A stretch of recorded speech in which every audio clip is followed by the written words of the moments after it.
मुस्क्याउने गर्थ्यौ अनि नजर जुधेपछि तिमी लजाउँदै मुस्कुराउँथ्यौ। यसरी नै आपसमा नजिक भएको होइन त हामी? त्यसपछि कति कति मायाका चिठी लेख्यौं हामीले।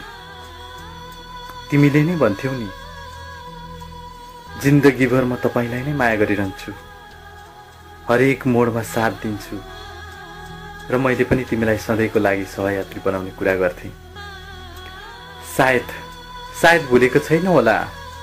हो, सधैँको लागि तिमीले आफ्नो बनाउने कुरा गर्थे। तर के गर्नु, जिन्दगी सोचे जस्तो नहुँदो रहेछ। हो रेखा, जिन्दगी सोचे जस्तो नहुँदो रहेछ।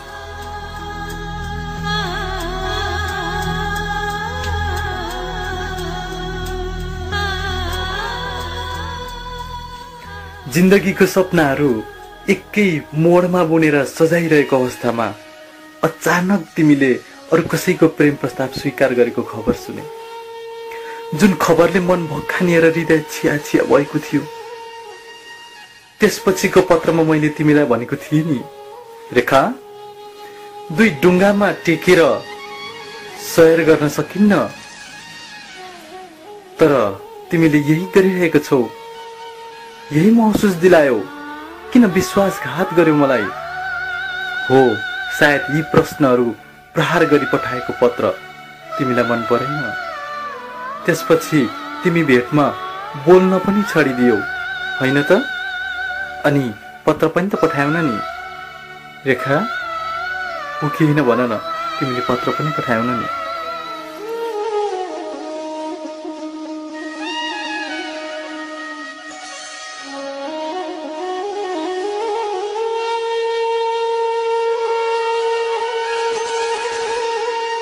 रेखा, यसरी दिनहरू बितिरहँदा छुट्टीको एक दिन तिमीले स्कुल डाँडामा बोलाएको थियौ नि, याद छ? जहाँ तिमीले बोलेको शब्द अझै म सम्झिन्छु। तपाईँ साँच्चै रिसाएको हो? तपाईँले जे सुन्नुभयो नि त्यो होइन, मैले त्यस्तो गरेको छैन भन्दै तिमीले गहभरि आँसु पारेको थियौ। जुन बेला तिमीलाई मैले माया गरेर पकाएको थिएँ, होइन त? माया गरेर पकाएको थिएँ नि।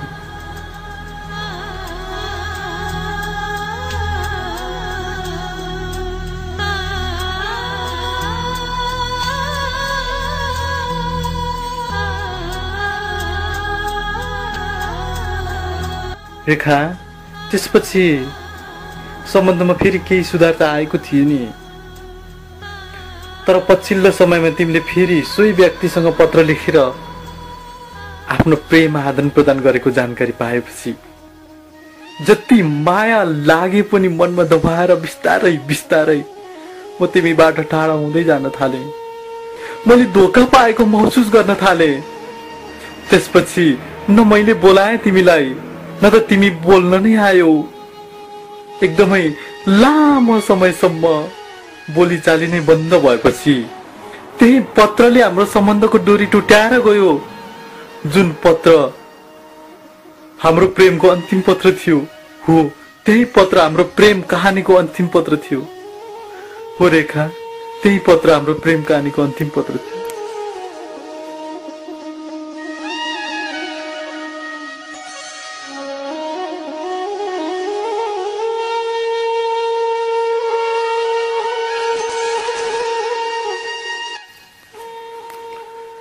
के गर्नु र, आखिर यसरी हाम्रो सम्बन्धमा फाटो आएरै छाड्यो।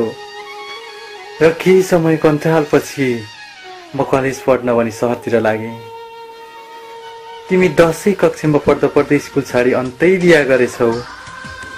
त्यसपछिका दिनहरूमा हामी सम्पर्क विहीन नै भयौँ। तर करिब 12 वर्षपछि हाम्रो भेटघाट सामाजिक सञ्जाल फेसबुकमा भयो नि, होइन त? मोबाइल नम्बर सेयर गरेर अतीतका पलहरूलाई हामी दुवैले कोट्यायौँ। तिमीले अझै पनि भुलेका रहेन रहेछौ। यसैमा खुसी लाग्यो। यस्तै रहेछ जिन्दगी। हाम्रो यात्रा अलग अलग भए पनि तिमी सधैँ खुसी भएर बाँच्नु, यही छ कामना तिमीलाई।